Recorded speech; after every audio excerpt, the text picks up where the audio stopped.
Good morning, everyone. Great to be with you today, all the way from Calgary, Alberta, Canada. We're just a short little bit from the Rocky Mountains. And my topic today is walking in the light, releasing your full potential. And I come into this philosophy in 1980, a broken man, after a career of 17 years checkered with crime, violence, a stint of 10 and a half years in a professional motorcycle gang, drug addictions, alcohol. And from that new start that I got when I got this philosophy, I've carved out a beautiful career in many different ways to release my full potential. And I'm still working at it. For example, as Reggie said, I'm a professional Santa Claus. I'm going into my seventh season, and my wife is my Mrs. Claus. And we're fully booked this year for 160 hours at the top four venues in the city. In addition to that, I had a career of 32 years as a college professor. I'm a CPA in the School of Business at the Southern Alberta Institute of Technology. And then I also have a career that I carved out called Mountain Man Doug, because I was born and raised in the Rockies. And last year I spent 50-day hikes in the Rockies, 350 miles. And I take parties out, so I get hired to take groups out for a Rocky Mountain experience. And wow. So how do you go about doing all of that? Because we always have trials and tribulations along the way. I got a quote here from Dr. Dennis Merritt Jones, who is one of our esteemed colleagues in his book, The Art of Uncertainty.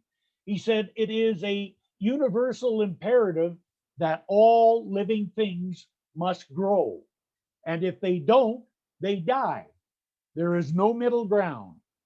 Key, we are coming to the edge of uncertainty, either being pushed by pain or pulled by possibilities." So I come into this philosophy being pushed by pain. So we're always in that constant state of change and flux. We can't avoid it. That is the nature of the universe. And so we have to look at ourselves and realize that this change is happening. And my first idea is when God closes one door, God also opens another door. Now, we've all heard that before, but what a lot of people don't talk about is the process between. And I call it hell in the hallways, because whenever there's change, whether we're pushed by pain or pulled by inspiration, closing the door and opening the other one always has that hell in the hallways. And there's a real reason for this, because when we close one door, what we're doing is we're letting go of the past, whether it be good, bad, or indifferent. It's still a letting go. And that letting go creates a necessity for grieving because it creates pain inside of us. And so we want to feel that to let it go. And then there's the other aspect. This is both ego intensive because the spirit doesn't have this, and that's the fear of the unknown. And so we have to work with that. So those are the two ideas that keep us in this hell in the hallway. And also there's kind of like a gestation period for this change. Good example we get is in nature. We have this caterpillar going along, being a perfectly good caterpillar, and all of a sudden one day it's pushed into building a cocoon for itself, and it goes in. And during this process, there's a metamorphosis that takes place. And it's probably pretty messy and gooey if we wanted to look at it. And then out of that comes the beautiful butterfly. And if you watch the butterfly coming out of it, you would see that it struggles to break free of the bondage of the past. Now, you could say, oh, we'll rush in and help that. And you can help that butterfly, but in the process, you also kill it, because it's that strength it gets for breaking free of the past that allows it to have the strength to go on to be what its full potential is. And that's that beautiful, wonderful butterfly. And so we're always in this state of change, in this state of flux. One of our former esteemed colleagues, Dr. Tom Costa, used to say this. He used to say, yea, though I walk through that valley of the shadow of death, I don't have to stop, build a condominium, and move in. You see, that's a choice. So we always have to know that this is going to be happening. There's a thing here that I got from a country and western singer by the name of Rodney Atkins. And he's got a song. It's kind of interesting to listen to. It said, if you're going through hell, so if you're going through hell, keep on going. Don't slow down. If you're scared, don't show it. You might get out before the devil even knows you're there. So, hey, we're all going to go through that process of that hell in the hallways whenever change is happening, good, bad, or indifferent. And so, what we need to do is just stay centered and focused and allow ourselves to experience the change and do what it is that we need to do to help facilitate this. Easier said than done. Now, the idea here I wanted to share with you is something that happened to me in 1997, 96. I had left Red Deer after an 8-year stint, moved back to Calgary to start another center. And within a year, something happened to me. I was pulled to the edge. What I did was I went through a major burnout. I was suffering from panic and anxiety attacks. I set myself up for personal bankruptcy. I had to step down from the church. I lost everything I owned. I lost my home. I lost everything. I had to rent a room and I had nothing. And there I was. The only thing that I had was a burning question is, why did this happen to me with all that I know, being a CPA and a CSL minister? That was one of the questions. And the other one, which was the most important, is how am I going to get out of this experience and move forward? And that's when one has to turn it over to the Spirit and to do things that maybe you don't want to do, but you're told to do it. And that's the hell in the hallways that we all got to go through every now and again, both on a little basis and sometimes on a major basis. Sometimes it's individually and sometimes it's collectively as a group. I remember joining Dr. Nadine for 12 and a half years as her associate and board member. And what a great joy it was starting. And then it come to completion. And there's that pain of closing it down and letting go, but there was also the stepping into the new, which was also uncomfortable. One of the things that I found that really helps me is my favorite quote of the Science of Mind textbook. I have two of them, and they're on page 282 and 283. And I go to this all the time. Dr. Holmes said, and this is what helps me, and this is what helped me, and this is what kept me focused. He said, stay with the one and never deviate from it. Never leave it for a moment. Nothing else can equal this attitude. And here's the catch-all. To desert the truth in the hour of need is to prove that we don't know the truth. So when things look the worst, that is the supreme moment to demonstrate to ourselves that there are no obstructions to the operations of truth. When things look the worst is the best time to work, the most satisfying time. The person who can throw himself with a complete abandon into that limitless sea of receptivity, having cut loose from all apparent moorings, will be the one who will always receive the greatest rewards. And if I've read that once, I've read it 1,000 times over the years, breaking free of the confines of my past and stepping into the new person that I was creating to unleash that potential that I have. I went to this all the time, especially when I wavered, because I didn't like that. To desert the truth in the hour of need is to prove that you don't know the truth at all. Man, that just jolted me and brought me back. So we got to keep coming back to that spiritual self inside. And that spiritual self will guide us, lead us, and give us everything that we need when we need it. My next point that I want to talk about is One of the most powerful that I've developed and learned and worked at. And it's taken me in my entire journey. And I've had a lot of experiences to demonstrate it over the time. And I call it the eye of the storm. The eye of the storm. You know, in a hurricane, they say the calmness is in the eye of the storm. So I take this example and analogy and say, I am the eye of the storm, and the storm is the life in the world around me. And sometimes the seas are calm and peaceful, and sometimes we got all kinds of chaos and confusion. And we have that every day, especially if we watch a lot of the news on the media with the stuff that's happening. So I work at staying in the eye of the storm. I am calm. I am centered. I am peaceful. And I am poised at all times and in all situations. And of course, this brings in the next idea that goes along with that. When we're doing that, and we can step into the turbulence of any situations and remain that way, then that would be saying that we're walking with the faith of God, not the faith in God, the faith of God, because we know, we trust, we believe, and we accept that the Spirit inside us gives us what we need when we need it to be able to deal with the situation that's presented to us. Easy to say. And like I said, I've practiced that in all kinds of situations over the years.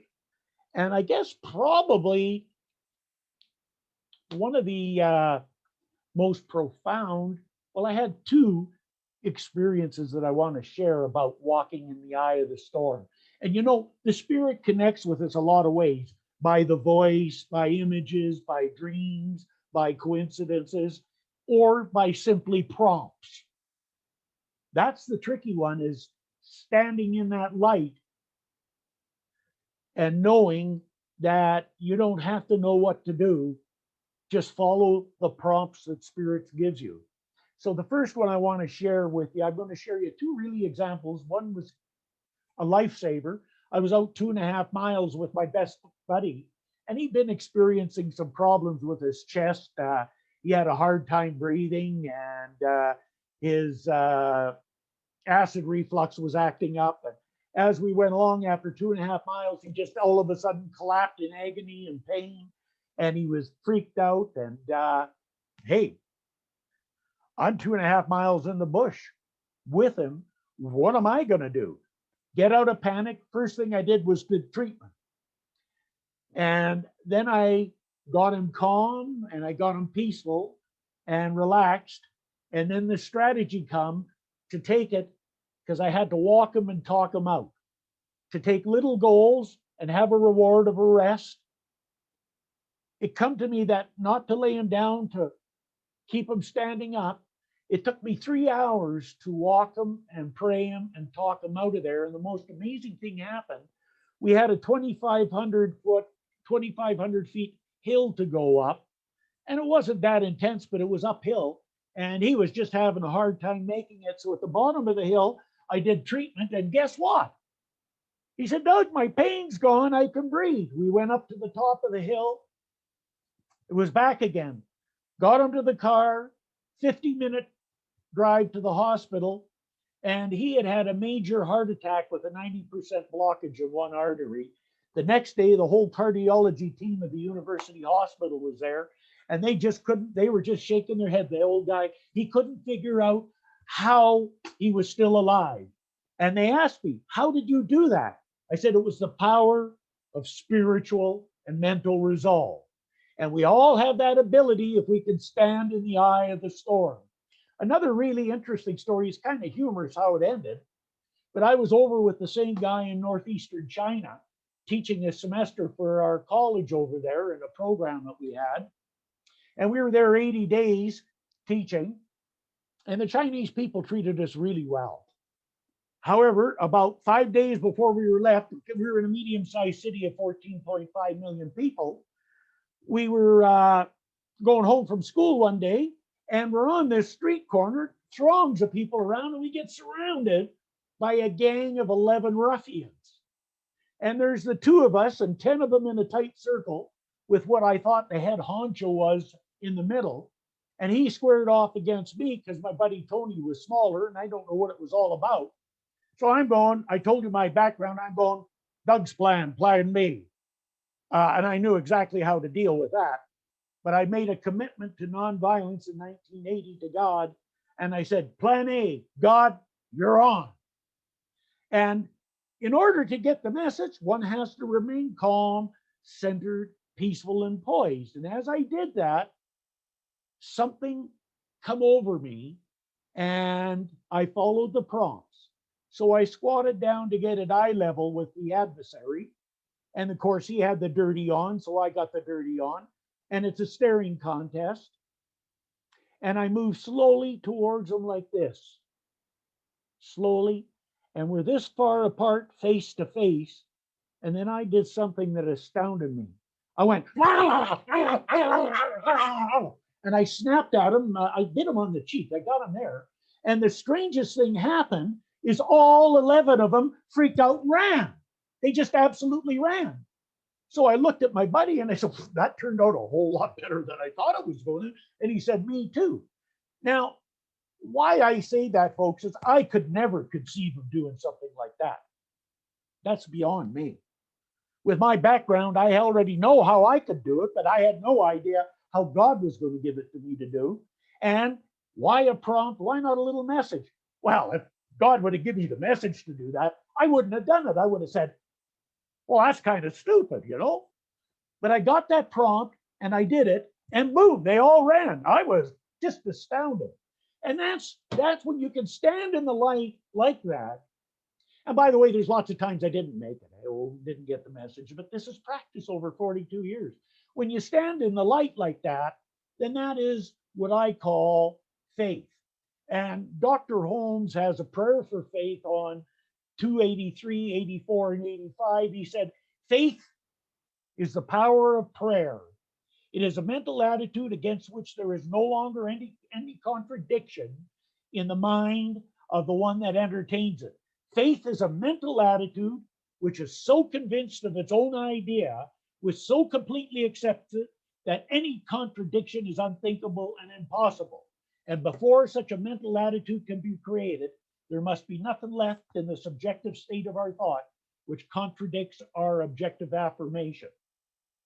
And that, for me, that experiences, those two demonstrated it. And by the way, a few years ago, I had another experience with another buddy out in the bush where I had to save his bacon and got him set around, had to go get a helicopter in and everything like that. And the only reason I know how to do this, I'm not smart in that area, I'm smart in other areas, but I know treatment and I know truth and I know how to get there and I know what it can do for each and every one of us. So, the last idea, aha, and everybody's heard this more than once, but it's something that requires work on all the time. And that's called forgiveness. So I call this the art of forgiveness and release, clearing the channel. And somebody said, forgiveness for freedom is the biggest job itself. Jesus said, when Peter come to him, Peter asked, shall I forgive my brother 7 times? Jesus said, no, 7 times 70. That was an idea that was presented, that we always got to be working in forgiveness. That's of other people, but most of all, ourselves. We can't carry the burden. I can't carry the burden over the person that murdered my brother. I can't carry that burden. I can't carry the burden of my past. I have to let go. I had to forgive myself. But that took a long time. And we still need to forgive ourselves on a day-to-day basis because we are our own worst enemy. And then we need to look at the circumstances and the situations and forgive the people or the situations around us. And remember, I got to make this real clear. Because a lot of times people say in the forgiveness, oh, you just got to forgive them and love them. Folks, I got to tell you, you don't have to love them. You don't even have to like them. But what you must do at a bare minimum is come to a neutral place where you don't have any feeling about it one way or the other. And that's where forgiveness is. A lot of people say, oh, you got to like them or love them, and that's not true. If you can get to that neutral place where you don't have that animosity anymore, you don't have that angst or anger anymore, where you can let it go by. Now, if you can like them and love them, hurrah. But you can't in all cases. Sometimes it's tough. So that's what you need to work at, bare minimum, because you see, the idea is to clean and purify the channel. And we are the channel. And as Dr. Holmes says in one of his affirmations, there are no obstructions to the operation of truth. And we want to clear that channel. You got to look at yourself like a garden hose. You can go crank it on. God's got it cranked on. The water's turned on, but there's a dribble coming out of the other end. Does that mean there's a problem with the supply and the flow? No, that means there's an obstruction in delivering it from the source to our physical experience. So there may be a kink in the hose, or it may be plugged. So what do? Well, we go and we fix the kink and the flow's there. So it works the same for you and me. The problem is we go around saying, oh, well, I don't know why it doesn't work. I'm doing everything right, but it doesn't work.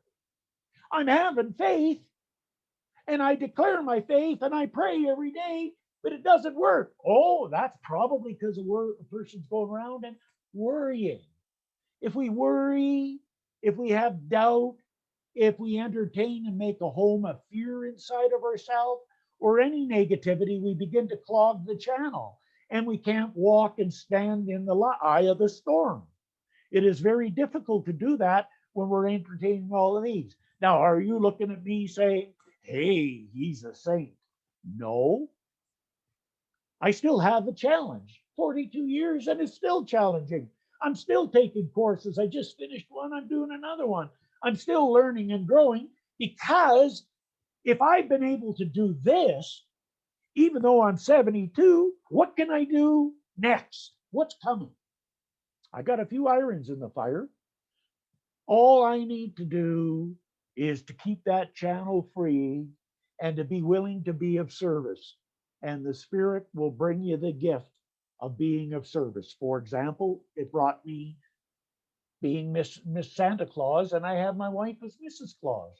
And you have no idea all the multicultural people that bring their children to see Santa, because Santa, for them as new Canadians, is a Canadian tradition. So Santa goes above culture and religion. Oh, way above. I've met Muslims and Jewish people, all kinds of people come to see Santa. And the great thing about it, being in this philosophy and teaching, people actually listen to Santa. So I get to use and to say and to give people something extra to go along. And the people always say, oh, you guys must enjoy it, doing it for the children. And I go, we don't do it for the children. That's not in our treatment and our meditation that we do. We do it for the family. So even by including that in consciousness, it's inclusive. That means the parents, the grandparents, the aunties, uncles, whoever is there, we treat the whole experience as an opportunity to be of service in the highest. And every now and again, we get quite often, we get to put a little saying or a little something into people's lives to help them out immensely. That's why we went from starting scratch to having the 4 best booking venues in the city of Calgary right now. And that's not because I'm any special person or anything like that. I am special in my own way. And I'm using the God-given talents and gifts that I've got to be able to be of service in my ministry, in my professorship, in my mountain man tours, and in Santa. Unleash your potential, folks. You are greater than you could ever possibly be and imagine. Just take the time to let go and get your way out of it. Excuse me. So you got to get your way out of what's conditioning you and what's holding you in, and know that there are no obstructions to the operation of truth. So I know for you, as I know for myself, that we are now exploring the biggest and best that we can be, and our full potential is coming out, and there's a willingness within us to release anything that doesn't deserve and serve the highest and best that we are. So I declare it, I know it, I accept it to be so, and so it is. And thank you.